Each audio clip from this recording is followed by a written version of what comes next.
মই আমাৰ বিধায়ক মহোদয়কো ধোৱা তুলসী পাত বুলি ক'ব নোখোজোঁ, কাৰণ বিধায়কৰ ভনীয়েকে কুইন হাজৰিকাই জনমানসত এক অবিস্মৰণীয় দায়িত্ব দায়বদ্ধতা পালন কৰাৰ পিছতো ডক্টৰ জগন্নাথ মহন্ত ছাৰ কিয় একাষৰীয়া হ'ব লগা হ'ল, কাৰ পৰিচনাত হ'বলগীয়া হ'ল?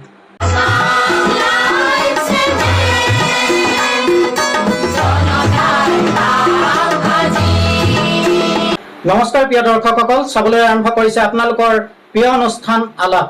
আৰু আজি আলাপৰ অতিথি হিচাপে উপস্থিত আছে স্বকীয় কৰ্মই অসম তথা ভাৰতবৰ্ষত আত্মপৰিচয় গঢ়ি তোলা, অসম তথা ভাৰতৰ নৃত্য বিশাৰদ তথা সংস্কৃতিৰ সাধক ডক্টৰ জগন্নাথ মহন্ত ছাৰৰ সহধৰ্মিনী আমগুৰিৰ জৰাবাৰী উচ্চ মাধ্যমিক বিদ্যালয়ৰ অৱসৰপ্ৰাপ্ত শিক্ষয়িত্ৰী অঞ্জনা মহন্ত বাইদেউ। বাইদেউ স্বাগতম জনাইছো। নমস্কাৰ। কেনে আছে বাইদেউ আপুনি? বৰ্তমান ভালে আছে। হয় হয়। বাইদেউ, জৰাবাৰী সত্ৰখন আপোনালোকৰ প্ৰাণৰ আপোন, ছাৰৰো জৰাবাৰী সত্ৰখন প্ৰাণৰ আপোন আছিলে। তাৰ পিছত জৰাবাৰী সত্ৰক লৈ বিতৰ্কৰ অন্ত নাই। মই জানো এই বিতৰ্কবোৰে আপোনালোকৰ অন্তৰাত্মাক স্পৰ্শ কৰিছে, যদিও সত্ৰখনৰ স্বাৰ্থত, সত্ৰখনক কেন্দ্ৰ কৰি যিসকল ভকত বৈষ্ণৱ আছে তেখেতসকলৰ স্বাৰ্থত আমি কিছুমান কথা সুধিবলৈ আপোনাক বাধ্য। প্ৰিয় দৰ্শকসকল, বাইদেউক আমি বহু অনুৰোধৰ পিছত বাইদেউ আজি আলাপৰ অতিথি হৈছে, আৰু তেখেতে যে আজি আমাৰ ষ্টুডিঅ'ত আহিলে একমাত্ৰ সত্ৰখনৰ স্বাৰ্থ আৰু ভকত বৈষ্ণৱৰ স্বাৰ্থ জড়িত হৈ আছে।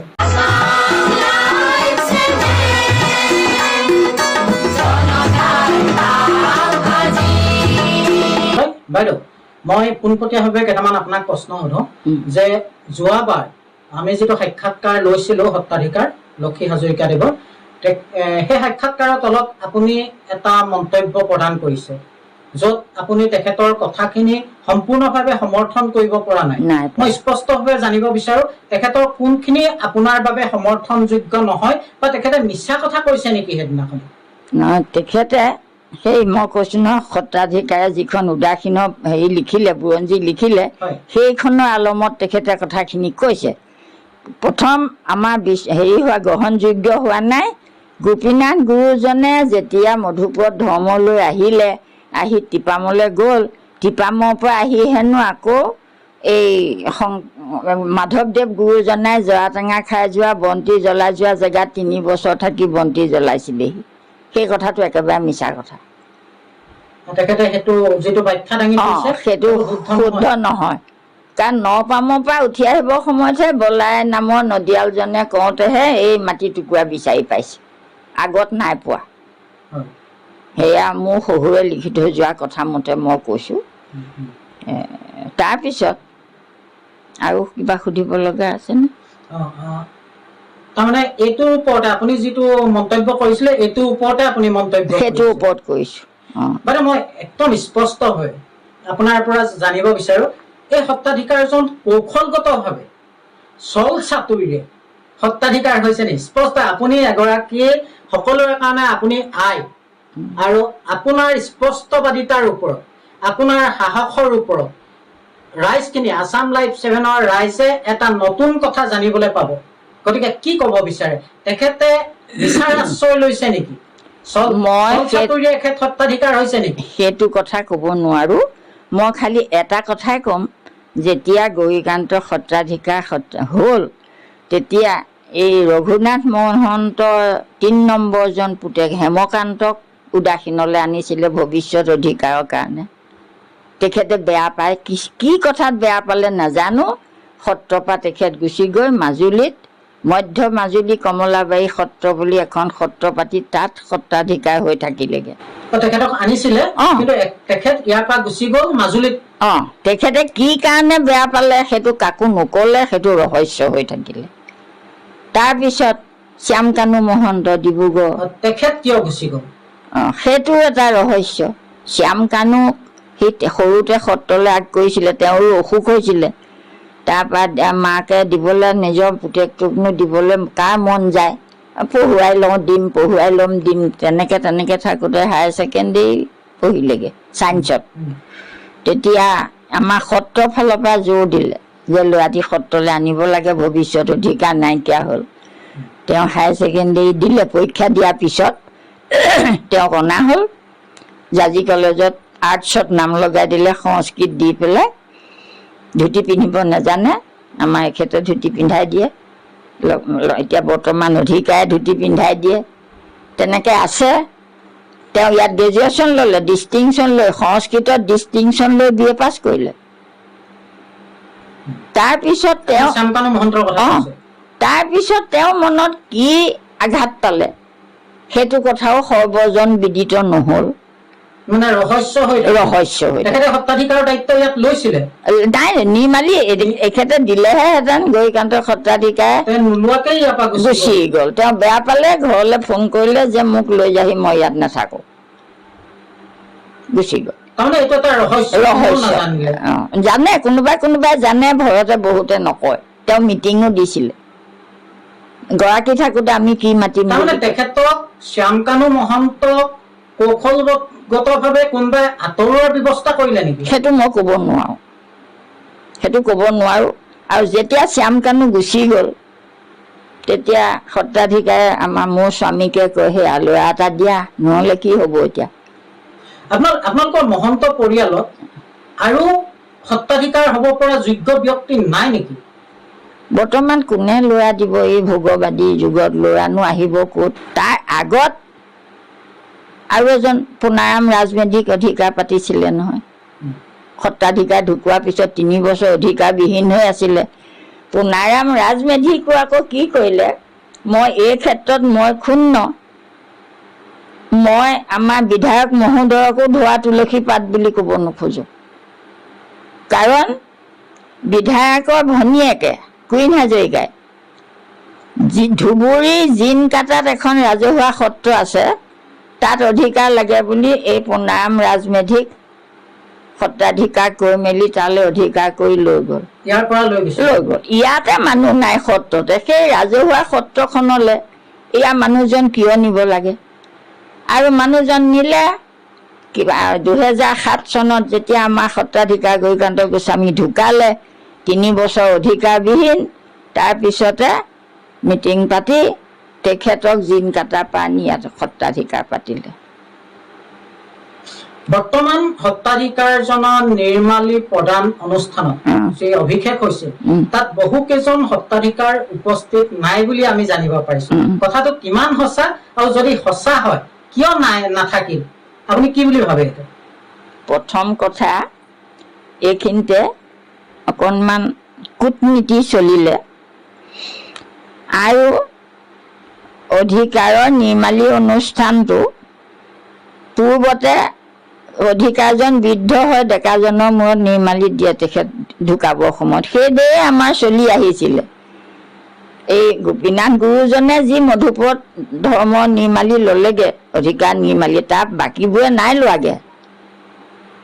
তাৰপিছত এই গৌৰীকান্ত সত্ৰাধিকাৰকো আগৰজন সত্ৰাধিকাৰে নিৰ্মালী দি থৈ গৈছিলে, কিন্তু আমাৰ যে বংশ পৰিয়াল বেছি হ'ল, মিতিৰ কুটুম বেছি হ'ল, গতিকে সকামলৈ মিতিৰ কুটুম আহিলে, বিভিন্ন সত্ৰাধিকাৰসকল আহিলে, বেঙেনাআটি সত্ৰৰ সত্ৰাধিকাৰ, টুকৌবাৰী সত্ৰৰ সত্ৰাধিকাৰ, কোঁৱৰপুৰ খাটপা সত্ৰাধিকাৰ, এই লীলা মহন্তৰ দেউতাক, ভাস্কৰ জ্যোতি মহন্তৰ ককাক, সেইসকলে মিটিং পাতি সত্ৰাধিকাৰ মূৰত ৰাজহুৱাভাৱে নিৰ্মালী দিলে। এতিয়া আমাৰ সত্ৰত ৰাজহুৱাভাৱে নিৰ্মালী দিয়া কথাটো তেতিয়াৰ পৰা আৰম্ভ হ'ল, আগৰছোৱাত নাছিল। এতিয়া মই আৰু এটা কথা ক'ব খোজোঁ, বৰপেটাত যিকোনো মানুহ সত্ৰাধিকাৰ হয়, ইলেকশ্যন হৈ পেলাই হয়, মধুপুৰত যিকোনো মানুহ সত্ৰাধিকাৰ হয়, কিন্তু কমলাবাৰীলৈ ল'ৰা আগতীয়াকৈ আনি থয়, জৰাবাৰীলৈ আগতীয়াকৈ আনি থয়। যেতিয়া আগতীয়াকৈ আনি থোৱা ল'ৰা নথকা হ'ল, আহিবলৈ মন নকৰা হ'ল, কোনোবা থাকোঁতেও অযোগ্য বুলি যদি ঘৰত থৈ অহাগৈ হ'ল, গতিকে ভৱিষ্যত ল'ৰা শূন্য হ'বই।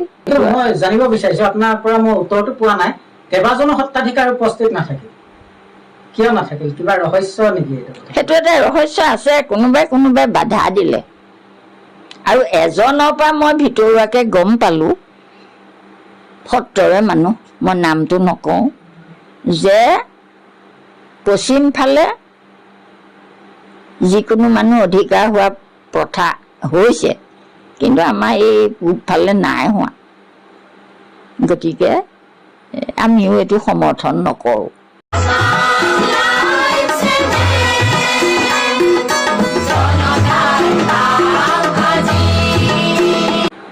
মই বুজা নাই, অকমান বুজাই দিয়কচোন। পশ্চিম ফালে হৈছে, পূব ফালে হোৱা নাই, তাৰমানে কি কথা? বৰপেটা, মধুপুৰ এইবিলাকত যিকোনো মানুহ অধিকাৰ হয়, যিকোনো হ'ব পাৰে। এতিয়া এই ছত্ৰছালৰ অধিকাৰ জিতেন প্ৰধানী, তেখেত অসম সত্ৰ মহাসভাৰো সভাপতি। কিন্তু আমাৰ এইফালে এই যোৰহাট, শিৱসাগৰ এইবোৰ জিলাত সত্ৰবিলাকত বেলেগ মানুহ অধিকাৰ হোৱাটো প্ৰথা আমাৰ ওলোৱা নাই, তাৰমানে গোস্বামী মহন্তৰ মানুহ বাহিৰে। যাৰ কাৰণে এখেতৰ নিৰ্মালী প্ৰদানৰ অনুষ্ঠানত হয়তো সেইটো কাৰণেও নাহিলে, হয় কোনোবাই বাধা দিলে। সেই কথাটো মই বিশেষভাৱে নাজানো, আৰু মই তাৰ ভিতৰলৈ সোমাবলৈও নাযাওঁ। তাৰমানে উজনি অসমৰ সত্ৰাধিকাৰ নিৰ্বাচনৰ যি পৰম্পৰা আছিল, ঐতিহাসিক যি পৰম্পৰা আছিল, সেই পৰম্পৰাখিনি জৰাবাৰী সত্ৰত লাঘৱ হৈছে, মানে বিচ্ছিন্ন হৈ গৈছে। যাৰ কাৰণে তেখেতৰ নিৰ্মালী প্ৰদান অনুষ্ঠানত একাংশ সত্ৰাধিকাৰ উপস্থিত নাথাকিল। প্ৰিয় দৰ্শকসকল, ই এক আলোচ্য বিষয়। যদি সঁচাকৈ পূৰ্বতে এই ঐতিহাসিক যি পৰম্পৰা আছিল, প্ৰশ্ন হয় জৰাবাৰীত এই ঐতিহাসিক পৰম্পৰা বিচ্ছিন্ন হল নেকি? যদি বিচ্ছিন্ন হল, কিয় হল? যদি বিচ্ছিন্ন হল, এই পৰম্পৰা কোনে বিচ্ছিন্ন কৰিলে? আজিৰ দিনত কিন্তু ই এক লাখটকীয়া প্ৰশ্ন হয়, এই ঐতিহাসিক যি পৰম্পৰা বিচ্ছিন্ন হল, ই অনাগত দিনৰ বাবে এক ঋণাত্মক বাৰ্তা বহন কৰিব নেকি? ইও কিন্তু সচেতন মহলৰ মাজত আলোচ্য বিষয় হোৱাৰ প্ৰয়োজনীয়তা আহি পৰিছে। বাইদেউ, আপোনাৰ স্বামী তেখেত অসম তথা ভাৰতৰ নৃত্য বিষয়, তেখেত ডক্টৰেট ডিগ্ৰীধাৰী ব্যক্তি। সকলোৱে তেখেতক একেমুখে স্বীকাৰ কৰে, সকলোৰে বাবে তেখেত শ্ৰদ্ধাৰ পাত্ৰ। মই জানো, তথাপিও আপোনাৰ পৰা মই জানিব বিচাৰিছো, তেখেতে এই অঞ্চলটোৰ বাবে একো নকৰিলে নেকি? তেখেতৰ সত্ৰৰ লগত কিবা সংঘাত আছিল নেকি? এইটো নহয় যে মই নাজানি আপোনাক সুধিছো, মই জানি সুধিছো আপোনাৰ মুখেৰে। কিয় তেখেত অৱহেলিত হব লগা হল? কিয় তেখেত এই সত্ৰখনৰ লগত থাকিও একাষৰীয়া হৈ থাকিব লগা হল? এই গোটেই কথাখিনি কিন্তু স্পষ্ট কৰাৰ প্ৰয়োজন আছে। এতিয়া স্পষ্ট কৰি লাভ কি হব? মানুহেই নাই। যদিও নতুন পুৰুষে জনাৰ প্ৰয়োজন আছে, নতুন পুৰুষক এই যিখিনি, যদি ইয়াত কিবা কুটিলতা আছে, কুটিল ৰাজনীতি চলিছে, এই কথাখিনি কিন্তু ন পুৰুষে জনাৰ প্ৰয়োজন আছে। মই উদাহৰণ এটা দিওঁ। ৰাসখন জৰাবাৰী হাইস্কুলৰ ফিল্ডত চলিছিল। ৰাসৰ নাটখন মোৰ স্বামীয়ে লিখা। সেই ৰাসখন তেখেতেই চলাই আছিল। 3 বছৰমান ৰাস হোৱাৰ পিছত তাত এটা অপ্ৰীতিকৰ ঘটনা ঘটিলে। এজন মানুহ মাৰিলে এজনে একে খোজে। তেতিয়া মাৰিলে মানে একে খোজে মাৰি পেলালে, ৰাসৰ আগদিনা। তাৰপৰা ৰাইজ আহি সত্ৰাধিকাৰক ধৰিলেহি যে ৰাসখন পাতিবলৈ আমাক জেগা অকণ দিয়ক, আমি ৰাসখন নেৰোঁ। তাৰপৰা সত্ৰত কামোদ্দীপক হেৰিটো নচলে নহয়, ৰাস নাছিলে সত্ৰত। কিন্তু ৰাইজৰ হেৰিয়াত অনুৰোধত সত্ৰাধিকাৰে অনুমতি দিলে। তেতিয়া কোন আছিলে সত্ৰাধিকাৰ? গৰিকান্তহঁত তেখেতেই আছিলে। তেতিয়াও মোৰ স্বামীয়ে ৰাস চলাই থাকে। তেখেতৰ ভৰি ভাগিল, ইয়াৰ পৰা তালৈকে হেৰি বান্ধি, লোহা বান্ধি 4 মাহ বিচনাত পৰি আছে। ৰাস কোনে চলাব এতিয়া? ৰাইজে বোলে আপুনি যাবই লাগিব, আপোনাক বিচনা এখতে আমি দাঙি নিম। সঁচাকৈ তেতিয়া পকা নহয় নহয়, কেঁচা আছিলে। বিচনাখনৰ খুটাকেইটা জোখে জোখে গাঁত খানি, তাৰমানে বাহিৰৰ পৰা যাতে মানুহে নেদেখে, এই মিউজিকৰ হেৰিটো আঁৰ দি লৈছে নহয়, এই বিচনাখন তললৈ বহুৱাই দিলে। এখেতক ঘৰৰ পৰা বিচনাই দাঙি নি তাত বহুৱাই ৰাতিটো খোল বজাই তেখেতে ৰাস চলাই দিলে। তাৰমানে তেতিয়া ৰাস চলোৱা মানুহ বেলেগ নাছিল ছাৰৰ বাদে? না। আৰু ৰাসখন চলাবলৈ তেখেতে 1.5 মাহৰ আগৰ পৰা আখৰা কৰে। দিনত গোপ বালকবিলাকক শিকায়, সৰু ল'ৰাবোৰ ৰাতি আহিব নোৱাৰে, ৰাতি ডাঙৰবোৰক শিকায়। এইদৰে ৰাস শিকাই শিকাই তেখেতে ৰাস পাতিছিলে। আৰু আমাৰ সত্ৰত এটা পৰম্পৰা আছিলে, ভাদমহীয়া শংকৰদেৱৰ তিথি, মাধৱদেৱৰ তিথি, বদলা এটা তিথিত তিনিদিনীয়াকৈ পাতে। থাপনিৰ দিনা গধূলি কৃষ্ণ নৃত্যটো প্ৰৱেশৰ নাচ বুলি কয়। গধূলি গায়ন বায়নৰ পিছতে নাচিবই লাগিব, ধৰা বন্ধা। দুজনে নাচে, ভকতেই হওক বা গোসাঁয়েই হওক। তেতিয়া নচা মানুহ ঢেৰ আছিলে, যে সেই নাচে। তাৰপিছত পিছদিনা তিথিৰ দিনা গায়ন বায়নৰ পিছত বাহাৰ নাচ, সৰু সৰু ল'ৰাবিলাকে। আমাৰ ল'ৰা যদি গধূলি ভতিমা বুলিবলৈ নাহে, পিটন খায় ঘৰত। আৰু ফুল তুলসী তুলি দিয়া কামটো কৰিবই লাগিব, পূজা সেৱা কৰিবলৈ। এইবিলাক আমাৰ ল'ৰাবিলাকে কৰিব লাগে। তেনেকৈ সত্ৰখন চলি আছিলে। মই একদম স্পষ্ট হয় বাইদেউ, কথাখিনি আৰু স্পষ্ট হোৱাৰ প্ৰয়োজন আছে। ছাৰে জনমানসত ইমান অবিস্মৰণীয় দায়বদ্ধতা দায়িত্ব পালন কৰাৰ পিছতো, মই পুনৰ কৈছো প্ৰিয় দৰ্শকসকল, জনমানসত এক অবিস্মৰণীয় দায়িত্ব দায়বদ্ধতা পালন কৰাৰ পিছতো ডক্টৰ জগন্নাথ মহন্ত ছাৰ কিয় একাষৰীয়া হ'ব লগা হ'ল? কাৰ পৰিচনাত হ'বলগীয়া হ'ল? সেইটো আৰু চববোৰ মানুহ ধোৱা তুলসী পাত নহয় নহয়। এক শ্ৰেণীৰ মানুহে সুবিধাবাদী আছেই, যে এওঁ থাকিলে আমি সুবিধা নাপাম। এওঁ ধৰ্মীয় স্থানক লৈ পেলাই ধৰ্মই আমাক এটা মাৰ্গদৰ্শন কৰে, পৰমেশ্বৰৰ পৰম পদত প্ৰতি আমাক আগবাঢ়ি যাবলৈ এটা মাৰ্গদৰ্শন কৰে। যদি ধৰ্মীয় পীঠস্থানত যদি এনেকুৱা ধৰণৰ কূটনীতি চলে, ৰাজনীতি চলে, সি অনাগত সময়ৰ বাবে কি? মই এবাৰ এটা উদাহৰণ দিওঁ। ৰাস আৰম্ভ হোৱাৰ আগে আগে ষ্টেজত কুমফু দেখুৱাইছে। কুমফু মানে বুকুত কিবা শিল এটা লৈ তাত হাতুৰি মাৰে, বিভিন্ন ধৰণৰ হেৰি।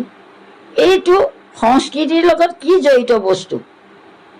2-এজন মানুহ আহিলে, আহি এখেতক সুধিলে, আপুনি থাকোঁতে এইবোৰ কি হ'বলৈ পাইছে? তেখেতে আৰু হৈ অৰাম কৰি ৰাস আৰম্ভ কৰি দিলে, সেয়া স্কিন পেলাই লৈ পেলাই। পিছত আৰু এবাৰ এটা অপ্ৰীতিকৰ ঘটনা, যেতিয়া গায়নে বায়নে সূত্ৰধাৰীয়ে সৈতে এটা অনুষ্ঠান আৰম্ভ কৰা হয়, তাক উদ্বোধন কৰিবলৈ মানুহ মাতি অনাৰ কোনো প্ৰয়োজনীয়তা নাই। ৰাসখন উদ্বোধন কৰিবলৈ মানুহ মাতে, লেকচাৰ এটা, দীঘলীয়া লেকচাৰ এটা দিবলৈ। য'ত ভক্তিমূলক গায়ন বায়ন, নাচৰ মুদ্ৰাবিলাকো ভক্তিমূলক, সেইখিনিয়ে ভগৱন্তক প্ৰাৰ্থনা কৰি যেতিয়া ৰাসখন আৰম্ভ কৰা হয়, বেলেগে উদ্বোধন কৰা কিবা প্ৰয়োজন আছে জানো? এই কথাটোত তেখেতে বিৰোধিতা কৰিছিলে। সেইটো কথাৰ কাৰণেও এখেত অপ্ৰিয় হ'ব লগা হ'ল। প্ৰিয় দৰ্শকসকল, বহু ৰহস্যৰ মাজত আগবাঢ়িছে দিন প্ৰতিদিনবোৰ। জগন্নাথ মহন্ত ছাৰৰ দৰে এজন বিদগ্ধ ব্যক্তি কেনেকৈ কাৰ কুটিলতাৰ, কাৰ ষড়যন্ত্ৰৰ বলি হ'ব লগা হ'ল, সি আজিও ৰহস্যৰ বিষয়। সি আজিও বাইদেৱে হয়তো এই বয়সত গোটেই কথাখিনি স্পষ্টভাৱে খুলি ক'বলৈ অনিচ্ছা প্ৰকাশ কৰিছে। যদিও এজন সাংবাদিক হিচাপে মোৰ মনত যি অনুসন্ধিৎসু মনোভাৱ জাগি উঠিছে, যদি এই অনুষ্ঠানটো চাই থকা কোনোবা যোগ্য ব্যক্তিয়ে, সাহসী ব্যক্তিয়ে নপুৰুষৰ বাবে এক নিৰ্ণায়ক বাৰ্তা প্ৰদান কৰিব পৰা কোনো ব্যক্তি যদি আগবাঢ়ি আহে আমাৰ লগত যোগাযোগ কৰে, নিশ্চিতভাৱেই এই যিবোৰ ভুলৰ পৰা আমি শিক্ষা ল'ব লাগিব। এই যিবোৰ ভুল হৈছিলে বিগত দিনত, এইবোৰ কিন্তু আমি নপুৰুষৰ দুচকু তুলি ধৰাৰ প্ৰয়োজনীয়তা আছে। আহক, সাহস কৰি ওলাই আহক, নপুৰুষৰ এখন প্ৰকৃত ছবি তেখেতসকলৰ দুচকুত আপোনালোকে তুলি ধৰক। পুনৰ কওঁ, জৰাবাৰী সত্ৰ আমাৰ আবেগ, জৰাবাৰী সত্ৰ আমাৰ প্ৰাণ। যদি কোনোবাই, মই কৈছো যদিহে কোনোবাই কুটিল ৰাজনীতি কৰিছে, এই ৰাজনীতি অন্ত পেলাব লাগিব আপুনি মই। মানুহ মৰণশীল, কিন্তু যি প্ৰকৃত সত্য অন্বেষণৰ বাবে ওলাই আহে, যদি পৰিস্থিতি পৰিৱেশত পৰি সেই সত্য প্ৰতিষ্ঠাৰ বাবে কোনোবাই মৃত্যুক আঁকোৱালি ল'ব লগা হয়, সেয়া হ'ব জীৱন কালত কৰা এক ধৰ্মৰ উদাহৰণ। গতিকে আহক, ভয় নকৰি প্ৰকৃত সত্যটো নৱপ্ৰজন্মৰ দুচকুত তুলি ধৰক।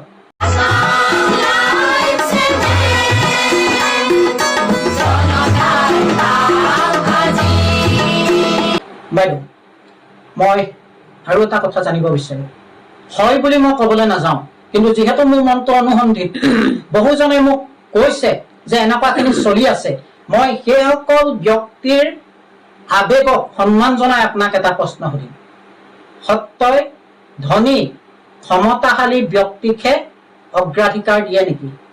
য'ত সঁচা অৰ্থত ভক্তি মাৰ্গত থকা এখিনি মানুহ আজি আঁতৰ হ'ব লগা হৈছে, এনেকুৱা কিবা ঘটিছে নেকি জৰাবাৰী সত্ৰখনত? সেইটো মই কি ক'মনো, সেই বিষয়ে ক'বলৈ অসুবিধা কিছুমান কথা, সেই বিষয়ে মই একো নকওঁ। সত্ৰৰ যি ঐতিহাসিক পৰম্পৰা, আমি আপোনাৰ লগত আলোচনা কৰি বুজি পালো, সেই পৰম্পৰাত ক'ৰবাত স্থবিৰতা আহিছে, ক'ৰবাত বিচ্ছিন্ন হৈছে সেই পৰম্পৰা, আৰু বৰ্তমান যিখিনি পৰম্পৰা বৰ্তি আছে, এই পৰম্পৰাৰ আধাৰত সত্ৰৰ ভৱিষ্যত কি? আমি শুনা মতে জৰাবাৰী সত্ৰখনক কেন্দ্ৰ কৰি এটা বৃহত্তৰ অঞ্চলৰ ৰাইজে কোৱা শুনো, ৰাতিপুৱা যেতিয়া দবা শব্দ শুনে তেতিয়া ৰাইজে জানিছিলে যে এতিয়া 10টা বাজিছে। মানে ঘড়ী নাচায়, দবাটো মাত শুনিলে ৰাইজে জানিছিলে যে এতিয়া 10টা বাজিছে। হালোৱাই জানিছিলে যে হাল মেলিব হ'ল। সত্ৰত এনেকুৱা ভকত বৈষ্ণৱৰ মানে পদধ্বনি আছিলে, গাড়ী লৈ, গাড়ী ভাড়া কৰি বিভিন্ন ঠাইৰ পৰা ৰাইজ আহিছিলে। আজি যেন সেয়া হেৰাই যোৱা উপক্ৰম হৈছে। কি ক'ব এই কথাখিনি? যেতিয়া আপোনাৰ অতীত যি গৌৰৱোজ্জ্বল পৰম্পৰা যেতিয়া আপোনাৰ স্মৃতিত খুন্দিয়ায়, সেই কথাখিনি আৰু বৰ্তমানৰ কথাখিনি যদি মিলাই চাই, কি অনুভৱ হয় আপোনাৰ? অনুভৱ হয়, মোৰ খুব দুখ লাগে। মই সংস্কৃতিবান পৰিয়ালৰে জীয়ৰী, সংস্কৃতিবান মানুহৰে পৰিবাৰ, গতিকে আমি সংস্কৃতিটো বজাই ৰখাটোত গুৰুত্ব দিওঁ। আমাৰ সংস্কৃতি কি আছিলে? এই যে মই ক'লো ভাদ 3 কীৰ্তনত এই বাহাৰ নাচ, প্ৰৱেশৰ নাচ, তাৰপৰা গায়ন বায়ন গাই ৰাতি বৰ ধেমালি, ঘোষা ধেমালি, ৰাতি বহুত ৰাতিলৈকে মানে গোটেই অঞ্চলটো ৰজনজনাই থাকে আৰু আসনখন 7 পাক দিয়ে। কি ফূৰ্তিৰ কথা! পানী পৰুৱা দিয়া বুলি কয়। আসনখন খোল তাল বজাই বজাই গায়ন বায়ন গাই গাই 7 পাক দিয়ে। সৰু ল'ৰাবিলাক ফূৰ্তিত ক'ব নোৱাৰা হৈ যায়। সেইবোৰ পৰিৱেশ আজিকালি নাইকিয়া হৈ গ'ল, মানুহেই নাইকিয়া হৈ গ'ল। আৰু সেই মানুহখিনি ধৰি ৰাখিবলৈ যিটো কৌশল, সেই কৌশলটো আমাৰ নোহোৱা হৈছে। ওচৰ পাজৰ কোনোবাই বেয়া কাম কৰিলে, তই এইটো বেয়া কাম কৰিলি, তোৰ গাত ইমানখিনি গুণ আছে, তইনো এই বেয়া কামটো কেলে কৰিলি, তই আহচোন, সেইবোৰ বাদ দে। এই ধৰণে মাতি আনি মানুহখিনি চপাই লোৱাৰ যিটো মানসিকতা, সেইটো এতিয়া নোহোৱা হৈছে। সি বেয়া কাম কৰিলে তাক পঠিয়াই দে, তাক সত্ৰলৈ আহিবলৈ নিদিবি। এনেকুৱা ধৰণৰ প্ৰক্ৰিয়া চলিছে এতিয়া। প্ৰিয় দৰ্শকসকল, যুগটোৱে হৈছে কলিযুগ। আচলতে প্ৰশ্ন হয়, কলি যুগটোৱে আমাৰ মনটো কলি কৰিছে, আমাৰ মনটো কলিৰ কাৰণে যুগটো কলি হৈছে? প্ৰশ্নৰ বিষয়। কলি যুগে আমাৰ মনবোৰ কলুষিত কৰিছে, কলা কৰি পেলাইছে, ছাই বৰণীয়া কৰিছে, নে আমাৰ মনটো ছাই কাৰণে, আমাৰ মনটো বিশুদ্ধ কাৰণে এই যুগটো কলিযুগ হৈছে? আলোচ্য বিষয়। যদি মোৰ মনত আধ্যাত্মিক চেতনাবোধ নাথাকে, মোৰ মনত যদি পৰমাৰ্থিক তত্ত্বৰে যদি মই আগবাঢ়ি যাব নোৱাৰো, মোক যিমানে উচ্চাসন দিয়ক নিদিয়ক কিয়, সেই উচ্চাসনত থাকি মই এখন সমাজক কেতিয়াও এটা নিৰ্ণায়ক বাৰ্তা প্ৰদান কৰিব নোৱাৰো। সঁচা অৰ্থত জৰাবাৰী সত্ৰখনৰ ক্ষেত্ৰতো এনে হৈছে নেকি? মই পুনৰবাৰ কওঁ, ই এক আলোচ্য বিষয়। এজন ব্যক্তি কি পদত অধিষ্ঠিত আছে সেইটো ডাঙৰ কথা নহয়। ডাঙৰ কথা সেই পদটোত অধিষ্ঠিত হব পৰাকৈ তেখেতৰ মানসিক প্ৰস্তুতি কিমান। বয়স বহাৰ লগে লগে মানুহৰ মনত উদাসীনতা আহিব লাগে, বুজি পাব লাগে যে এই দেহটো এটা আস্থানহে মাত্ৰ। মোৰ পুত্ৰ, মোৰ পৰিবাৰ, এই সকলো মায়া। মোৰ পুত্ৰজন হয়তো পূৰ্বজন্মত মোৰ শত্ৰু থাকিব পাৰে, আজি মই পুত্ৰ হিচাপে বৰণ কৰিব লগা হৈছে। গতিকে মই এনে কামহে কৰা উচিত য'ত মোৰ চিন্তা, মোৰ কৰ্মৰ জৰিয়তে মানৱ জীৱনৰ বাবে, জীৱ জগতৰ বাবে মই কিবা এটা কৰি যাব পাৰো। আৰু প্ৰভু ভগৱন্তই এই দেহটো মৰম কৰি প্ৰদান কৰিছে এইবাবেই যে মোৰ সাংসাৰিক বন্ধনৰ মাজত আবদ্ধ থাকি এটা পৰিচয় গোটাবলৈ মোক দিয়া নাই।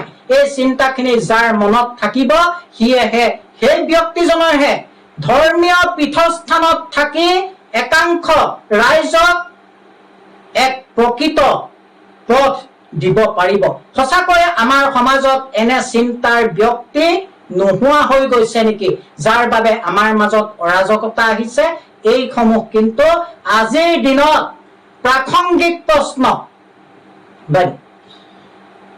বহুত কথা আছিল, কিন্তু মই আপোনাক সুধিবলৈ সময়ৰ অভাৱ হৈছে। যদিও মই কওঁ, অনাগত দিনত যদি কোনোবা সাহসেৰে আগবাঢ়ি আহে, সত্ৰখনৰ সন্দৰ্ভত কব বিচাৰে, মই প্ৰতিশ্ৰুতিবদ্ধ, সত্ৰখনক নিষ্কলুষ কৰি ৰখাৰ স্বাৰ্থত মই তেখেতসকলৰ কথাখিনি সাবল্যতাৰে তুলি ধৰিম। বাইদেউ, সত্ৰখনৰ আশে পাশে সত্ৰীয়া সংস্কৃতিৰ লগত জড়িত সত্ৰৰ যি পৰম্পৰা, সত্ৰৰ যি সংস্কৃতি, এইখিনিৰ ধাৰাবাহিকতা দিয়া মানুহ এতিয়াও আছেনে? আছে, আছে। প্ৰদীপ হাজৰিকা বুলি আমাৰ সত্ৰ, প্ৰদীপ হাজৰিকা, তেওঁ বহুত গুণৰ অধিকাৰী। ল'ৰাটো সৰু হ'ব পাৰে, কিন্তু সি যিখিনি কাম কৰি আছে, সেই ল'ৰাজনক কিন্তু আমি যিটো সন্মান, যিটো মৰ্যাদা দিব লাগে, যি আন্তৰিকতা দিব লাগে, তাত যেন ময়ো এজন সাংবাদিক হিচাপে মই অনুভৱ কৰো, ময়ো ক'ৰবাত বিফল হৈছো। মোৰ অন্তৰাত্মাই গুজৰি গুমৰি থাকে। মোৰে ষ্টুডেণ্ট আছিলে, যিকোনো কথা মোকে সোধে সি। কিন্তু এতিয়া কথা হ'ল কি, কিছুমান তাহাঁতৰো অকণমান নজনা অজ্ঞতাৰ দোষত কিছুমান ভুল কৰিলে, যিখিনি ভুল আমি শুধৰাই ল'ব পাৰিলোহেঁতেন, কিন্তু সেইখিনি শুধৰাবলৈ ইচ্ছা নকৰিলে। এনেকুৱা গুণী ল'ৰা অলপতে মৰিগাঁৱত সি আহাৰ্যৰ ওপৰত লেকচাৰ ডেমনষ্ট্ৰেশ্যন কৰি আহিছে। সেইটো আমাৰ কাৰণে কম গৌৰৱৰ কথা নে? কিন্তু আমি ওচৰৰ মানুহৰ গুণবিলাক নেদেখো। সত্ৰৰ কাৰণে এটা গৌৰৱৰ বিষয়। ডক্টৰ জগন্নাথ মহন্তই সত্ৰীয়া নৃত্যৰ ওপৰত ডক্টৰেট ল'লে। জৰাবাৰী সত্ৰৰ কাৰণে গৌৰৱৰ বিষয় নহয় জানো? সেইটো স্বাভাৱিক হয়। সেইটো জৰাবাৰী সত্ৰই কোনোবা দিনা সেই ক্ষেত্ৰত গৌৰৱ কৰিছেনে?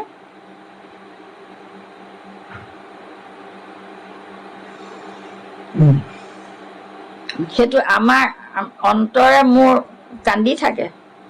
সত্ৰীয়া নৃত্যক বিশ্বৰ দৰবাৰত প্ৰতিষ্ঠা কৰিবলৈ ভূপেন হাজৰিকা, মহেশ্বৰ নেওগ, ৰসেশ্বৰ শইকীয়া বৰবায়ন, সেইসকলে যিখিনি চেষ্টা কৰিছিল, তাৰ লগত মোৰ স্বামীৰ অৰিহণা কম নহয়।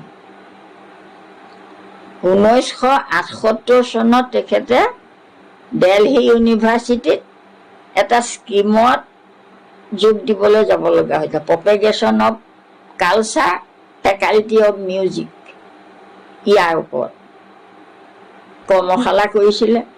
তাত দেখিলে মণিপুৰী আছে, নৃত্য ওডিচী আছে, কথক আছে, কথাকলি আছে বিশ্ব দৰবাৰত, কিন্তু সত্ৰীয়া নৃত্যৰ নাম নাই। বোলে কেলে সত্ৰীয়া নৃত্যৰ নাম নাই কেলে? বোলে কি সত্ৰীয়া নৃত্য? বোলে সত্ৰীয়া নৃত্য চিনি নাপায় আপোনালোকে? তেতিয়া ৰামেশ্বৰ পাঠক, সেই যে লোকগীতৰ ওজা ৰামেশ্বৰ পাঠক আছিলে, এখেতে ৰামেশ্বৰ পাঠকক ক'লে যে দশাৱতাৰটো আপুনি গাই দিয়ক, ৰেকৰ্ড কৰি লওঁ, মই দশাৱতাৰ নাচোঁ। খোল নাই, নাল এটা লৈছে, প্লেট দুখন তাল কৰি লৈ পেলাই দশাৱতাৰটো ৰামেশ্বৰ পাঠকে গাইছে, ৰেকৰ্ড কৰিছে। এখেতে ড্ৰেছ পিন্ধি দশাৱতাৰ নাচি সত্ৰীয়া নৃত্য কি বস্তু তাত দেখুৱাইছে। এতিয়া অৱশ্যে দশাৱতাৰটো সত্ৰীয়া নৃত্যৰ ভিতৰত নধৰে। তাৰপিছত তেখেত তাৰ পৰা আহিয়ে যে মই সত্ৰীয়া নৃত্যৰ ওপৰত গৱেষণা কৰিম, গৱেষণা কৰিলে, কিন্তু তেখেতৰ দিন বেছিকৈ লাগিলে ভৰি ভগাৰ কাৰণে, গৱেষণাত সফলো হ'ল। এইটো এটা সত্ৰৰ কাৰণে গৌৰৱৰ কথা, এইটো মই ক'ব নালাগে, আনে ক'ব লাগে। কিন্তু যিটো স্বীকৃতি পাব লাগিছিলে সেইটো নাপালে। বাইদেউ, বহুখিনি কথা আলোচনা কৰিলো আৰু কৰিব লগা বহুখিনি বাকী থাকি গ'ল, সময়ৰ অভাৱত আমি কৰিব নোৱাৰিলো। কিন্তু আপোনাৰ লগত আলোচনা কৰি আমি যিখিনি বুজি পালো, ক'ৰবাত যেন কিবা এটা কেনা আছে। শ্যামকানু মহন্তৰ দৰে এজন ব্যক্তিয়ে এই সত্ৰখন এৰি যোৱা, তাৰ আগতেও এজন হেমকান্ত মহন্তদেৱে তেখেতে ওলাই গৈ মাজুলীৰ সত্ৰৰ সত্ৰাধিকাৰ হোৱা, এইবোৰে কি হৈছে? জগন্নাথ মহন্ত ছাৰৰ দৰে, ডক্টৰ জগন্নাথ মহন্ত ছাৰৰ দৰে এজন বিদগ্ধ পণ্ডিত তেখেতে আজি সত্ৰখনৰ পৰা আঁতৰি থকা, প্ৰদীপ হাজৰিকাৰ দৰে এজন যুৱক আজি সত্ৰখনৰ লগত জড়িত নথকা, এইবোৰে বাৰু প্ৰকৃততে অনাগত দিনৰ বাবে কি বাৰ্তা বহন কৰে, এইবোৰৰ ওপৰত আলোচনা কৰাৰ প্ৰয়োজন আছে। এনেকৈ যদি জনা শুনা মানুহবোৰ, সৰ্বজনৰ বাবে আদৰৰ মানুহবোৰ সত্ৰখনৰ পৰা আঁতৰি গৈ থাকে, অনাগত সত্ৰখনৰ ভৱিষ্যত কি, এই সন্দৰ্ভত কিন্তু সচেতন মহলৰ মাজত আলোচনা হোৱাৰ প্ৰয়োজনীয়তা আছে। মই আপোনালোকক আহ্বান জনাওঁ, আপোনালোকৰ দুচকুত যদি এনে কোনোবা ব্যক্তি আছে, বাইদেউৰ দৰে এনেকুৱা ব্যক্তি আছে, মোৰ লগত যোগাযোগ কৰাই দিয়ক, মই তেখেতসকলৰ সাক্ষাৎ গ্ৰহণ কৰিম। আৰু যিসকলে সাহসেৰে কথা ক'ব বিচাৰে আপোনালোকে আহক, আপোনালোকৰ বাবে আলাপৰ আসন সদায় মুকলি আছে। নৱপ্ৰজন্মই এই ধৰ্মীয় স্থানডোখৰ অনাগত দিনত যাতে স্বচ্ছতাৰে দেখা পায়, তাৰ এক ব্যৱস্থা আপুনি মই কৰিব লাগিব। বাইদেউ, বিভিন্ন ব্যস্ততা আৰু আপোনাৰ এই বয়সতো আমাৰ নিমন্ত্ৰণ আপুনি ৰক্ষা কৰি আপুনি আপোনাৰ যিখিনি ক্ষোভ বা নপুৰুষৰ বাবে যিখিনি আপুনি দিব লগা আছে বুলি ভাবে, সেইখিনি তুলি ধৰিবলৈ চেষ্টা কৰিলে। আপোনাক আমি ধন্যবাদ জনাই লঘু নকৰো। আছাম লাইভ 7 আপোনাৰ ওচৰত কৃতজ্ঞ। অনাগত দিনত পুনৰ আপোনাক লগ পাম, বিভিন্ন কথা সুধিবলৈ থাকিল আৰু অনাগত দিনত আমি আপোনাৰ পৰা জানিবলৈ চেষ্টা কৰিম। ভগৱানে আপোনাক সুস্বাস্থ্য প্ৰদান কৰক, দীৰ্ঘায়ু প্ৰদান কৰক, সমাজৰ স্বাৰ্থত, জৰাবাৰী বিস্তৃত জৰাবাৰী অঞ্চলবাসীৰ স্বাৰ্থত। আজিলৈ বাইদেউ আমি ইমানতে সামৰিছো। শেষত কিবা ক'ব নেকি আপুনি? হ'ব, এনেকে আমাৰ মনৰ কথাখিনি ক'বলৈ সুবিধা দিয়াৰ কাৰণে আছাম লাইভ 7ক মই ধন্যবাদ জনাইছো। প্ৰিয় দৰ্শকসকল, আজিলৈ অনুষ্ঠান সামৰিছো। যদিও য'ত শেষ কৰিব বিচাৰো তাতেই নতুনত্ব আৰম্ভ হয়। জৰাবাৰী অঞ্চলক, জৰাবাৰী সত্ৰখনক লৈ আমাৰ আলাপ আলোচনা চলি থাকিব। অনাগত দিনত আমি ইয়াৰ ধাৰাবাহিকতা প্ৰদান কৰি চাই থাকিব আছাম লাইভ 7।